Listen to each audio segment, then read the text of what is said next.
Good day and welcome back to my channel. My name is Omoyera Oluwatosin, and if this is your first time or stopping by, please click on the subscription button and also on the notification bell so that once I upload a new video, you'll be among the first person to get the notification. On the channel today, I'll be teaching you how to cut this alternate top with a two-piece collar. Without further ado, let's jump straight into why the video was filmed in the first place. For this tutorial, you will need your baseline bodice block or your half scale bodice block, and this is what it will look like. This is the front and this is the back. Please ignore the darts because we are not going to make use of it. So the first thing you want to measure the neckline and record the reading, and you repeat the same thing for the back as well, but ignore the zipper allowance. Don't include the zipper allowance when you want to take the measurement. So I've done that and I've recorded my reading. Next, from the neckline, you want to move in any amount, but I did 3 inches. You can do more, and you blend it into the armhole like so. After you've done that, you want to drop the princess armhole from the bust point. You move up 1 inch.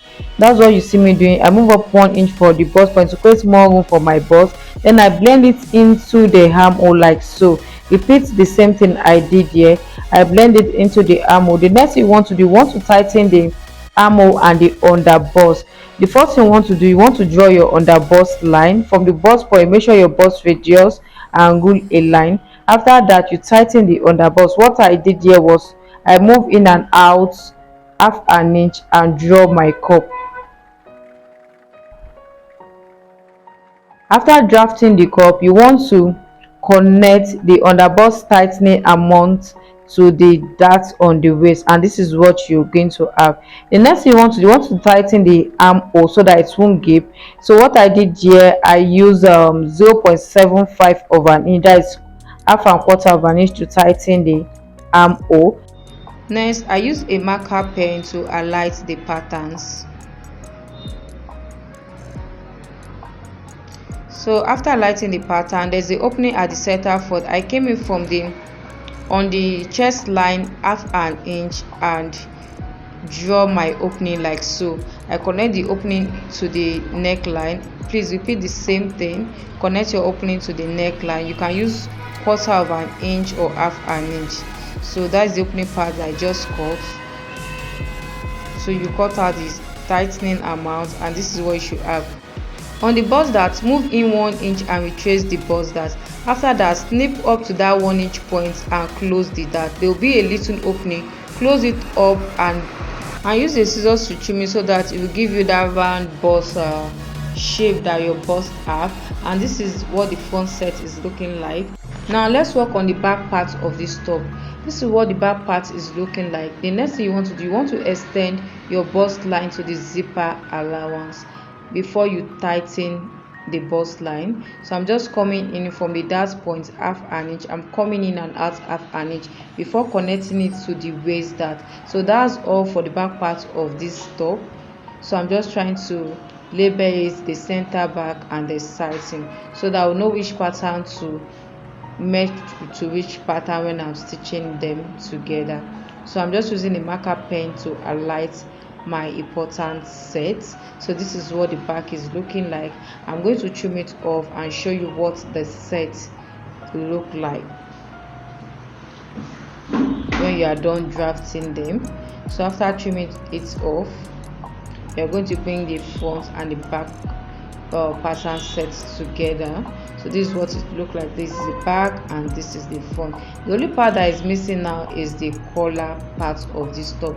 Now remember that we measure and record the reading the neckline. So remember that we remove to 8 or half an inch depending on what you are working on from the center front. You are going to remove it from the recording as well. Now the first thing you want to do, you want to take a set square and draw a straight line. Now the first thing you want to mark the back neck side measurement before the front neck side measurement. So after that, the width of our collar stand is going to be 1 inch. I'm going to work with 1 inch, and the length of the collar is the front and back neck circumference measurement minus that opening amount. After drafting the collar stand, you move up 1 inch before you mark 2.5 inch. So I'm marking my 2.5 inch. I'm rolling it. So after rolling the 2.5 inch, I'm cleaning the excess that we don't need. This is the back, this is the front. So now I'm going to mark the back neck side measurement before cleaning it. Then I'm going to come in on the collar stand 1 inch and connect the collar to the collar stand like the way you see me doing in the video. This is our collar, so I'm connecting it. You can see I'm trying to cover that part a little bit. The next thing you want to extend the bottom of the collar like so. Make sure that the length is equal to the collar stand length and connect it to that point, that 1 inch point that you move in from the collar stand. You can curve the center front of the collar stand like so or leave it. So this is what our collar is looking like, the two-piece collar. We are going to cut it out. After cutting it out, you have a two-piece collar that you are going to stitch on the neckline of your top. So this is the two-piece collar now. This is what it's going to look like. Can you see? This is our collar. And if this is the video you enjoyed watching, please don't forget to subscribe to my channel, like, subscribe, and you are free to share this video. And don't forget to follow us on all of our social media platforms. I will drop the link in the description box. Thanks and have a nice day. Bye.